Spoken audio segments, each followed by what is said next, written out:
भूयो नमाम्यहं प्रमुखसंग्रामे सर्वकार्येषु विघ्नस्तयापरणे एर्याबला पुष्पाय पशुदास्तानो मुञ्चन्त्वकम् आसाः नारी यापरणे एर्याबला पुष्पाय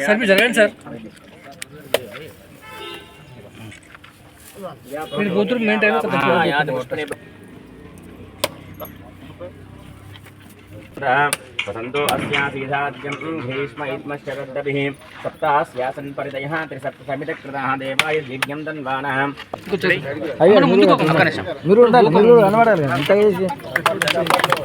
ध्रुवन्ते राजा वरुणो ध्रुवं देवो बृहस्पति ध्रुवन्त इन्द्रश्च अग्निश्च राष्ट्रं धारयतां ध्रुवम्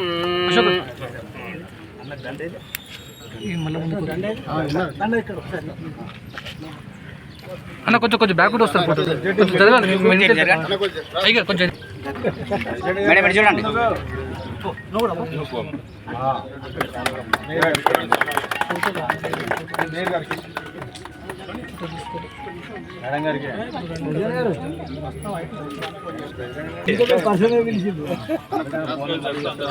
ఓకే ఇది మంచి టీం అన్నది మంచి టీం సార్ సార్ అమ్మో అమ్మో పట్టుబడతా హరి మంచి టీం ప్రజాపాలనలో భాగంగా ప్రతి డివిజన్లో చరిత్రలో ఎన్నడూ కూడా పెట్టనన్ని డబ్బులు కాంట్రాక్టర్ల ఈ ఫండ్స్ క్లియర్ చేసుకుంటూ వాళ్ళకి అప్పు లేకుండా క్లియర్ చేసుకుంటూ ఒక భాగం అయితే ప్రతి డివిజన్లలో రోడ్ల మీద డ్రైనేజీల మీద ప్రజలకున్న సమస్యల మీద చిత్తశుద్ధితోటి ఇలా ఉదాహరణకు 4వ డివిజన్లనే 4.5 కోట్ల రూపాయలను కేటాయించడం జరిగింది. 4.5 కోట్లు 1.5 కోటి కూడా నుంచి కానివ్వండి, 3 కోట్లు కార్పొరేషన్ నుంచి మేయర్ గారు గుండు సుధారాణి గారు కానివ్వండి, కూడా నుంచి ఇనియాల వెంకటరామరెడ్డి గారు కానివ్వండి, అందరం కలిసి ఒక టీం వర్క్గా 4.5 కోట్లు అంటే నిన్న మొన్న చూసిన ఒక రెండిట్లల్లా ఏది మాకు కేటాయించట్లేదు అని కొందరు ఒకరిద్దరు అనటం, ఎక్కడ కూడా మేము కేటాయించకపోవడం క్వశ్చనే లేదు. 4.5 కోట్లు సాక్షాత్తు మీ ముందే పెడుతున్నా, ఏ రోడ్డుకి ఎంత ఇచ్చినో లెక్క చెప్తా, అంత క్లియర్గా మేము పెట్టడం జరిగింది. మాకు పార్టీలతో సంబంధం లేదు, మాకు ప్రజలు అన్ని డివిజన్లకి వెళ్ళి ఓట్లేసారు, మమ్మల్ని నమ్ముకొని గెలిపించారు. గతంలో అదే కాంగ్రెస్ పార్టీ కార్పొరేటర్లు 4 ఉండే, ఆ 4కి 50 లక్షల కంటే ఎక్కువ కేటాయించలేకపోయినరు. ఆడ ఉన్న కార్పొరేటర్ల మీద కోపం చూసిన కానీ ఆడ ఉన్న ప్రజల మీద ప్రేమ మాత్రం చూపలేకపోయారు. మేము అది ఎక్కడ కూడా లేకుండా ఇవాళ ఇక్కడ ఉదాహరణకు ఈ డివిజన్లో టీఆర్ఎస్ కార్పొరేటర్ అశోక్ గారు అయినా కానీ మేము అశోక్ గారా ఇంకే టీఆర్ఎస్ పార్టీయా బీజేపీయా ఇంకేదని చూడలే. ఒక అశోక్ గారి దగ్గరనే కాదు, చెన్నమధు దగ్గర కానివ్వండి, స్వాతి కార్పొరేటర్ బీజేపీ గారు కానివ్వండి, ఇంకో బీజేపీ కార్పొరేటర్ వసంత గారి దగ్గర కానివ్వండి, చాలామంది దగ్గర మేము కేటాయించిన నిధులు ఎన్నడూ కేటాయించకుండా అన్ని కేటాయిస్తే, మొన్న బైకాట్ చేస్తే కూడా కార్పొరేషన్లో దాంట్లో బైకాట్ చేస్తే కూడా అందరు లేకపోయారు, 5-6 పోయింది తప్ప మిగతా ఎవరు లేవలే సాటిస్ఫాక్షన్లో ఉన్నారు. ఆ 5-6 కూడా రాజకీయ స్వార్థం గురించి పోయింది తప్ప దీని మీద కాదు, ప్రేమతోటి కాదు. మేము డబ్బులు కేటాయించలేదు అంటే చూపిస్తా, ప్రతి డివిజన్లో ఎక్కడ పెడతారు చర్చకు రండి. నేను ప్రతి డివిజన్లో ఎన్ని పెట్టినా ఏమేమి తెచ్చినా, నేను ఎమ్మెల్యే అయిన 18 నెలల్లో ఎన్ని కోట్ల రూపాయలు తెచ్చినా, మీరు 10 ఏళ్లలో ఎన్ని తెచ్చిండ్రు అనేది ప్రజల సమక్షంలో కూర్చుందామంటే నేను సిద్ధంగా ఉన్నా. భద్రకాళ అమ్మవారి చెరువు గురించి మాట్లాడిన, నిన్నగాక మొన్న లైబ్రరీ చైర్మన్ అజీజ్ ఖాన్ మాట్లాడితే కూడా వారి మీద మాట్లాడినరు. వారు మాట్లాడిన ఎన్ని మాటలు మాట్లాడినా వాటి మీద కూడా కొన్ని రాజకీయ విలువలతోటి కూడిన రాజకీయాలు చేయాలి తప్ప, ఎంతసేపు యూనివర్సిటీలో స్కూల్ తీసుకొస్తే దాని మీద కూడా అడ్డు అంకులు, అది ఎస్టీ బీసీ మైనార్టీలకు ఉపయోగపడేది, దాన్ని అడ్డుపడతారు. భద్రకాళ అమ్మవారి చెరువు మీద చర్చ కన్నా రమ్మనండి, కానీ ఈ చిన్న బ్యాచ్లను పట్టుకొని రావటం కాదు.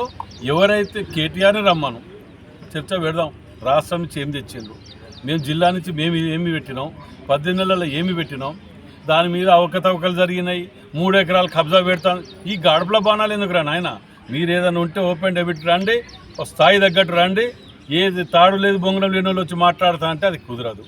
ఓ స్థాయి వాళ్ళు రండి. ఎవరు ఇప్పుడు ఆయన పెద్ద మనిషి స్పీకర్, మాజీ స్పీకర్ గారు ఉన్నారు కదా, మసంచారి గారు, వారిని కానీ మాజీ శాసనసభ్యులు కానీ వాళ్ళు అక్కడికి రండి, అమ్మవారి గుడి దగ్గర పోదాం. ఆ గుడి దగ్గర దండం పెట్టుకొని ఆడ కూర్చొని ఎక్కడ ఏం చేసిండ్రో ఎవరేం చేసిండ్రో అక్కడ చెప్పుదాం. అది బాగుంటుంది. కానీ ఎంతసేపు మీరు చెయ్యలేక చేసేవాళ్ళని ఇలా బాధ అనిపిస్తున్నది. ఏంటంటే ఒక్కొక్క డివిజన్కు 2 కోట్లకు తగ్గకుండా మీద 4.5 కోట్లు 5 కోట్లు అట్లా పెట్టుకుంటా మేము పోతుంటే మీరు సమర్థించకున్నా పర్వాలేదు, విమర్శించకండి దయచేసి. మీ తీరుగా మేము ఎలక్షన్ల ముందు కానీ ఇంకేదో ఇప్పుడు ఏమైనా ఎలక్షన్లు ఉన్నాయి మనకి, ఇక్కడికి నేను కొబ్బరికాయ కొట్టి దీన్ని దాటేసుకుంటూ రావచ్చు, ఎలక్షన్ల వరకు గుంజుకొచ్చి ఎలక్షన్లప్పుడు కొబ్బరికాయలు కొట్టి మీ దగ్గర మెప్పు పొందొచ్చు. మాకు ఏమి లేకున్నా ఇవాళ మేము కొడుతున్నాం. రోజు 2 డివిజన్లు పెట్టుకొని తిరుగుతున్నాం మేము, గెలిచిన తెల్లారికెళ్ళి కూడా. అది మా కమిట్మెంట్. అది మీదేమున్నది? ఒక కమిట్మెంట్ లేదు, పాడలేదు, ఏది లేదు. దరిద్రాన్ని ఎత్తులో పెట్టుకొని తిరిగినట్టు ఇక దేశభక్తి వాగ్దానాలు చేసుకుంటా ఆ శిలాపలకాలకు పరిమితమైన తప్ప మీరు ఎక్కడ చేసే దాఖలు లేవు.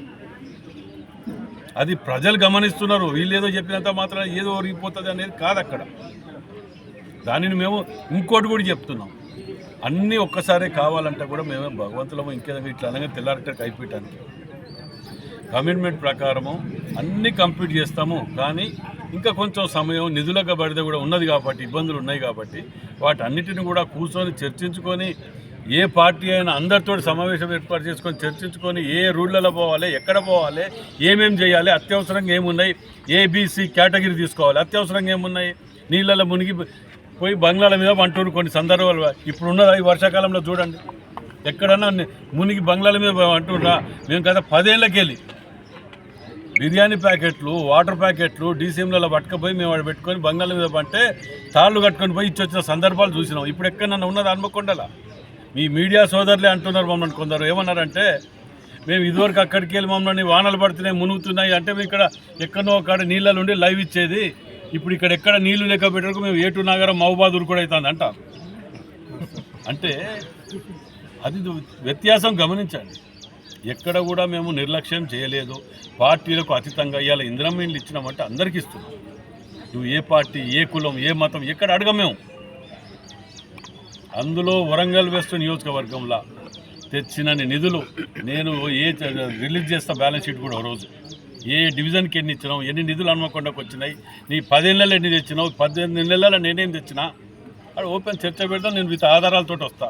అది కూర్చోవాలి. కానీ ఘాట్లో బాణాలు వేసి ప్రజలను ఇంకా మభ్యపెట్టి ఇంకా ఏమనంటే అన్ని తప్పులు చేస్తారు, గట్టిగా జై తెలంగాణ అంటారు అని మాఫ్.